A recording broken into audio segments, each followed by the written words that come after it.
तो देखिए बच्चों, आज की इस वीडियो में हम फोरियर सीरीज़ के बारे में स्टडी करेंगे, जो कि काफ़ी इंपॉर्टेंट टॉपिक्स है। अगर आप BCA, BSc, BTech, MSc, MTech के स्टूडेंट हैं तो फोरियर सीरीज़ के क्वेश्चंस जो हैं आपके एग्जाम में लॉन्ग टाइप में पूछे जाते हैं, जो कि आपको मैक्सिमम मार्क्स गेन करा सकते हैं।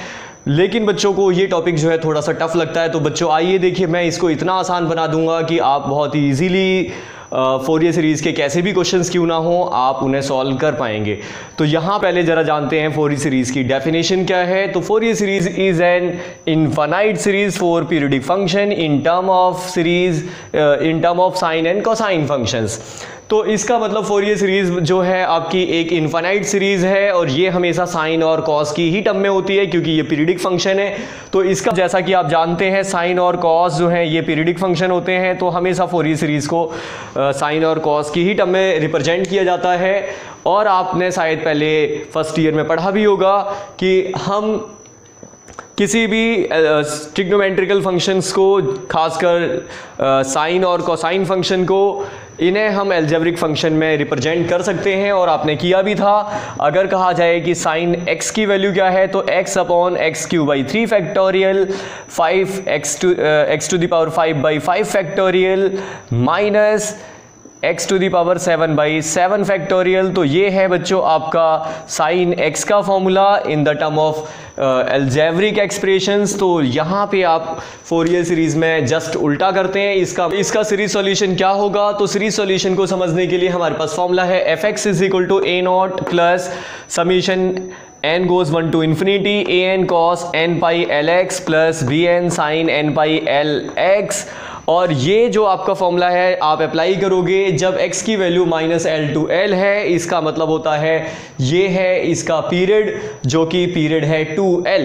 तो इसका मतलब बच्चों, अगर आपका कोई फंक्शन है और जिसका पीरियड जो है कांस्टेंट टर्म में गिवन दे रखा है, तो आप वहां पे ये फॉर्मूला अप्लाई करेंगे। यहाँ पे a नॉट की वैल्यू होगी 1/2l minus integration minus l to l fx dx।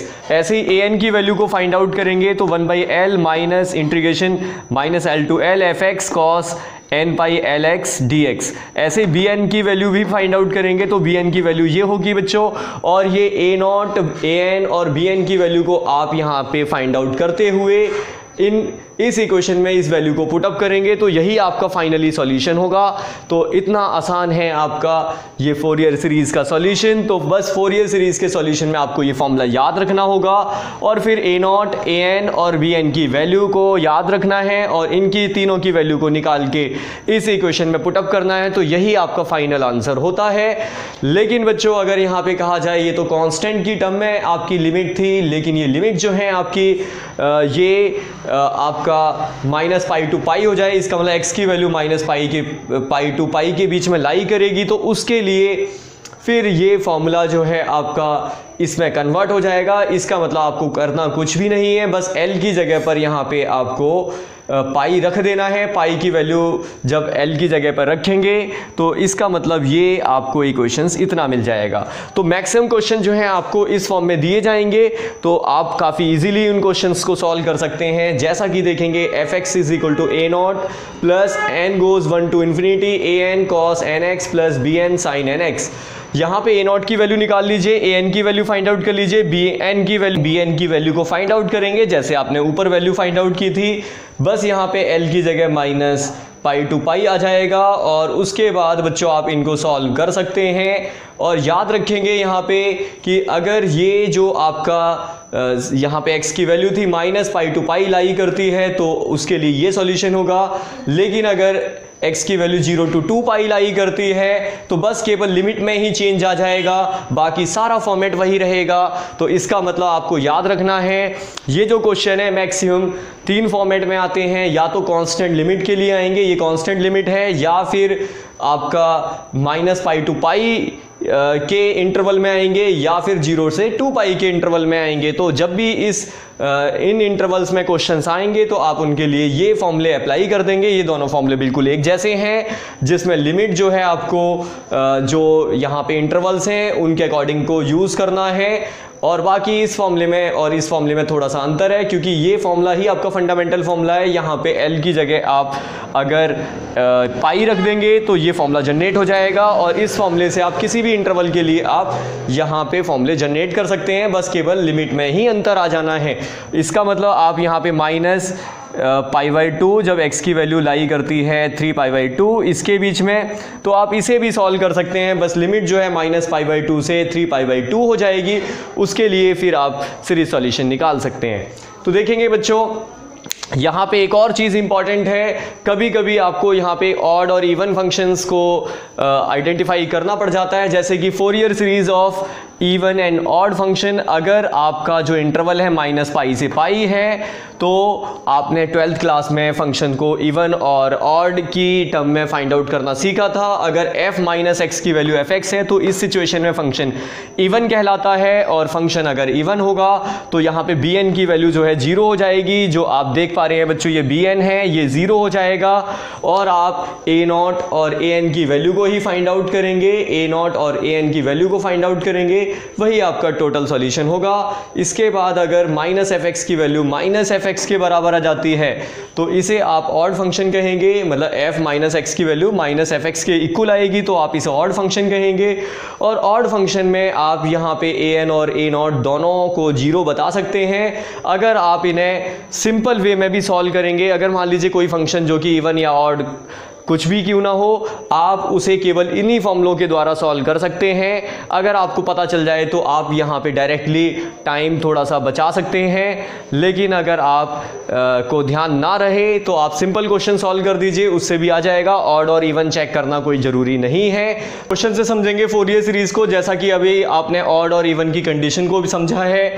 देखिए बच्चों, अगर आप ऑड या इवन को नहीं चेक कर पाते हैं तो कोई प्रॉब्लम नहीं है, आप सीधा क्वेश्चन सॉल्व करें, बस थोड़ा टाइम लग जाएगा लेकिन आंसर वही आएगा।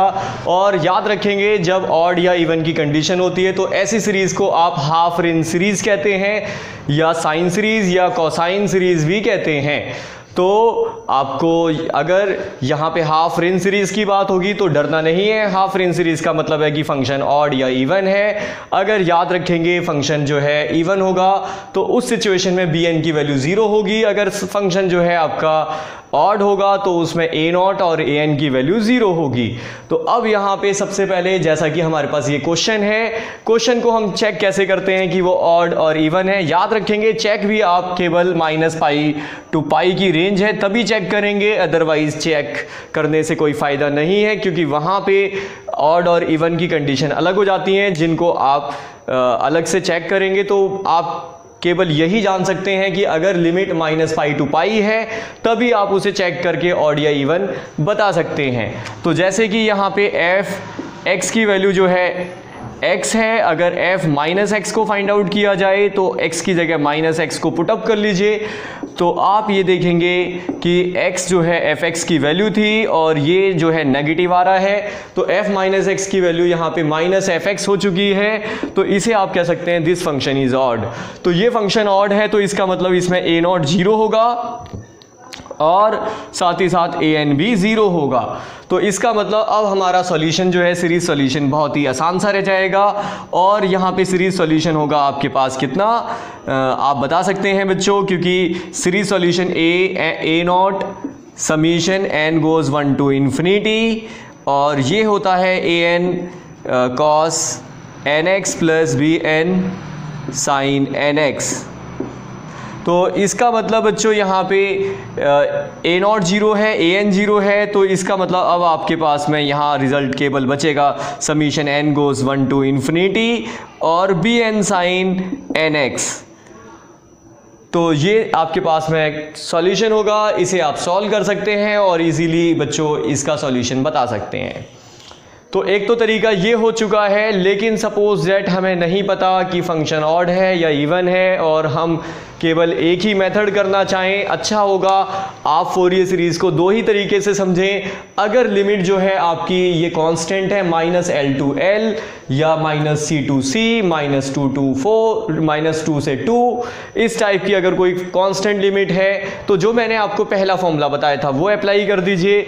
अगर इसकी जो लिमिट है वो आपकी पाई की टर्म में है, -π to π या 0 to 2π या -π/2 से 3π/2, तो इस सिचुएशन में है तो इसका मतलब वहां पे आपको जो सेकंड जो मैंने फॉर्मूला बताया था आप वो फॉर्मूला लगा दीजिए। और लिमिट्स को कैसे यूज़ करेंगे वो मैंने आपको बताया ही था। तो आप हमेशा याद रखेंगे फोरियर सीरीज केवल दो टाइप की होती है। दो टाइप्स अगर आपने अच्छे से समझ लिए तो इजीली सॉल्व कर सकते हैं आप इसे। तो यहाँ पे तो बच्चों देखिए इसे ज़रा हम सॉल्व करते हैं, वही स्टैंडर्ड वही तरीका जो आपने देखा था। तो इसे वैसे सॉल्व कर लेंगे तो ये आंसर आपका पूरा हो जाएगा अगर bn की वैल्यू यहाँ पे पुटअप करें और सॉल्व करें। ठीक है बच्चों, bn की वैल्यू होती कितनी है? तो bn की वैल्यू होती है आपके पास में बता सकते हैं -π से π और 1/π बाहर रखेंगे और ये है bn की वैल्यू fx sin nx होता है बच्चों, sin nx dx। बस आप इसे bn की वैल्यू को यहाँ से सॉल्व करें। मतलब सॉल्व कैसे करेंगे? तो 1/π और -π to π, fx की वैल्यू है आपके पास x, तो x sin nx dx। इसे बच्चों आप सॉल्व कर लें और ये वैल्यू जो है आप इसमें पुटअप कर दें, वही आंसर होगा। दूसरा मेथड हमारा है जब आप ये चेक ही ना कर पाएँ कि फंक्शन ऑड है या इवन है तो आप कैसे क्वेश्चन सॉल्व करेंगे। और ये जो तरीका है बच्चों, कोई भी क्वेश्चन हो आप उसके थ्रू इसे बहुत ही ईजीली सॉल्व कर सकते हैं। कैसे आप इसे सॉल्व करेंगे? तो सबसे पहले आप यहाँ पे लिखेंगे सीरीज सॉल्यूशन। तो सीरीज सॉल्यूशन क्या होगा आप बता सकते हैं। सीरीज सॉल्यूशन सारे क्वेश्चन मैं तो कहूँगा कि आप इसी मेथड से करें, चाहे इवन हो या ऑड हो, आपको डेफिनेटली इस पे अच्छे मार्क्स मिलेंगे। तो series solution is given bye, और अगर गलत भी हो जाता है तो आपको इस टाइप के मार्क्स तो यहाँ पे ज़रूर मिलेंगे।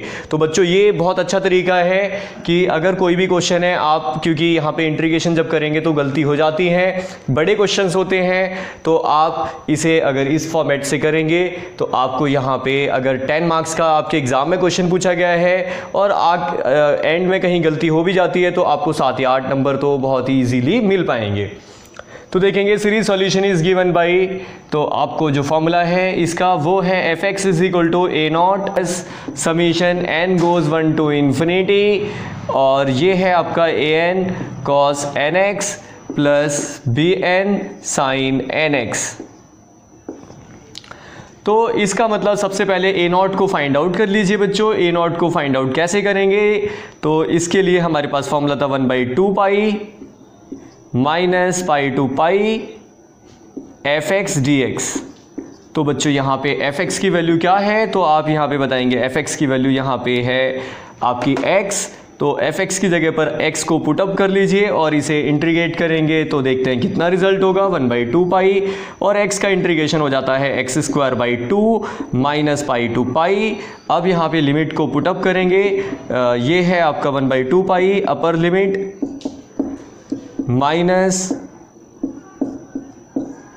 लोअर लिमिट, तो इसका मतलब 2π 1/2π और ये π²/2 माइनस का π²/2 होगा, जिससे आप कट कर लीजिए तो a0 की वैल्यू जो है वो आपकी 0 आ जाएगी।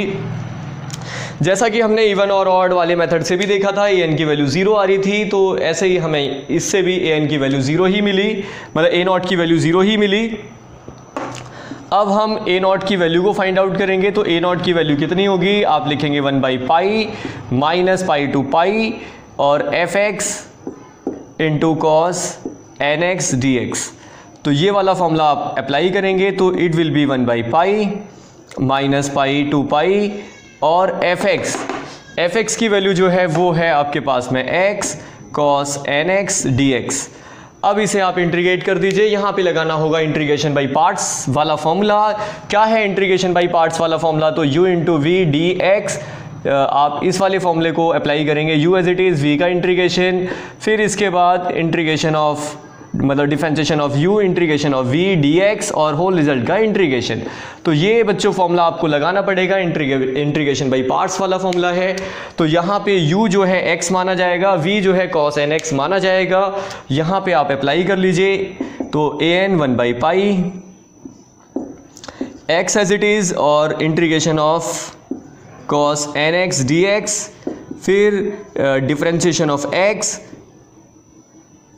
और integration of cos nx dx और होल रिजल्ट का इंटीग्रेशन। तो ये है बच्चों इसका सॉल्यूशन। तो an 1 बाई पाई, यहाँ पे x cos का इंटीग्रेशन हो जाएगा sin nx और nx मतलब ये cos का जो cos nx का इंटीग्रेशन होगा sin nx by n, x का कोफिशिएंट जो है वो अपॉन में आ जाता है बच्चों। और यहाँ पे 1 का मतलब x का इंटीग्रेशन, x का डेरिवेटिव करोगे, x का डेरिवेटिव जो है वो 1 है और cos का इंटीग्रेशन यही होगा sin nx by n dx। अब इसकी लिमिट जो है वो आप लिखेंगे, लिमिट है माइनस पाई से पाई, तो लास्ट में आपको इसकी लिमिट को भी पुट अप करना होगा। माइनस पाई से पाई इसकी लिमिट है, तो यहाँ पे लिख लीजिए 1 by pi x sine nx by n, और ये हो जाएगा अगर आप इसे बाहर 1 बाई n को बाहर रखेंगे, साइन का इंटीग्रेशन माइनस कॉस होगा, cos nx by n minus pi to pi. अगर बच्चों ये लिमिट इसमें पुटअप करेंगे तो यहाँ पे an की वैल्यू आपको 0 ही मिलेगी, क्योंकि ऑड फंक्शन था जैसा कि हमें पता है। आप अगर यहाँ पे वैल्यू पुटअप कर देंगे तो an की वैल्यू 0 मिल जाएगी, a0 की वैल्यू आ चुकी है। अब इसके बाद आपको bn की वैल्यू को फाइंड आउट करना है, क्योंकि a0 निकाल चुके हैं, a0 an भी फाइंड आउट कर चुके हैं। अब bn की वैल्यू को फाइंड करेंगे बच्चों, तो देखते हैं कितना आएगा ये आपका जो bn है वो। तो इसके लिए आपको bn का फॉर्मूला अप्लाई करना होगा। bn की वैल्यू होती है 1 by pi minus pi to pi fx और साइन nx dx। तो ये है बच्चों bn का फॉर्मूला। तो bn equal to 1 by pi minus pi to pi, और ये fx की वैल्यू है बच्चों x, क्योंकि fx की वैल्यू यहाँ पे x मानी जाएगी, साइन nx dx। इसमें भी बाई पार्ट्स लगा दीजिए, ये है u, तो इसका मतलब 1 by pi as it is, और इसका मतलब यहाँ पे x जो है एज इट इज़ होगा, और इंटीग्रेशन होगा साइन nx का, फिर डिफरेंशिएशन होगा x का, और इंटीग्रेशन आप करेंगे साइन nx dx, और होल रिजल्ट का जो है वो इंटीग्रेशन करेंगे फाइनली आप। तो इसका तो bn की वैल्यू देखते हैं 1 by pi x cos nx, तो यहाँ पे प्लस लगा लीजिए बच्चों, नहीं तो आंसर जो है मिसमैच हो जाएगा। तो इसका मतलब यहाँ पे अब आपने देखा ये जो है वैल्यू अपर लिमिट एक बार पुट अप कर दिया है आपने पाई, फिर एक बार आप minus lower limit put up कर रहे हैं। ठीक है बच्चों, अगर आप इस माइनस साइन को हटाना चाहते हैं तो bn की value 2 by pi minus 1 to the power n plus 1 लिख लीजिए। तो ये है बच्चों bn की वैल्यू, इक्वेशन फर्स्ट। तो देखेंगे बच्चों यहाँ पे bn की वैल्यू पता है, a0 की वैल्यू 0 है और an की वैल्यू भी 0 है। तो ये तीनों वैल्यू जो हैं आप इसे इक्वेशन नंबर फर्स्ट में पुटअप कर दीजिए। तो इक्वेशन नंबर फर्स्ट में जैसे ही आप इसको पुटअप करेंगे तो आपको देखते हैं क्या सॉल्यूशन मिलने वाला है। तो यहाँ पे है आपके पास में f(t), तो इसका मतलब पहले आप यहाँ पे n की जगह 1 पुटअप करें। तो देखिए n की जगह आप 1 पुटअप कर रहे हैं, और तो ये 1 पुटअप किया, अब 2 पुटअप करेंगे बच्चों। तो समीशन को एक्सपेंड करने का यही तरीका है, n की जगह पर आपको 2 पुटअप करना है।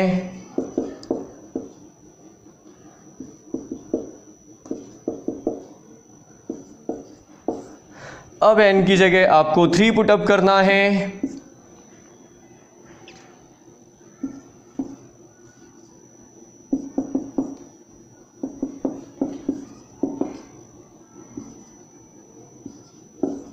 Plus dot dot dot and so on, ऐसे ही और भी टर्म्स पुटअप कर सकते हैं। तो देखेंगे ये जो है -1 के ऊपर इवन पावर हो जाएगी जो कि पॉजिटिव होगा ये, तो इसका मतलब 2 साइन x आपका ये सॉल्यूशन होगा। आप चाहो तो 2 सभी से कॉमन भी ले सकते हो, तो 2 को सबसे कॉमन ले लीजिए और बचेगा कितना, यहाँ पे 1/2, क्योंकि ये ऑड पावर है तो माइनस हो जाएगा, माइनस का 1/2 साइन 2x, और यहाँ पे इवन पावर है तो ये पॉजिटिव हो जाएगा 1/3 sine 3x plus dot dot dot and so on. तो अगली टर्म नेगेटिव आएगी, तो इससे आप बता सकते हैं सीरीज सॉल्यूशन ये होगा।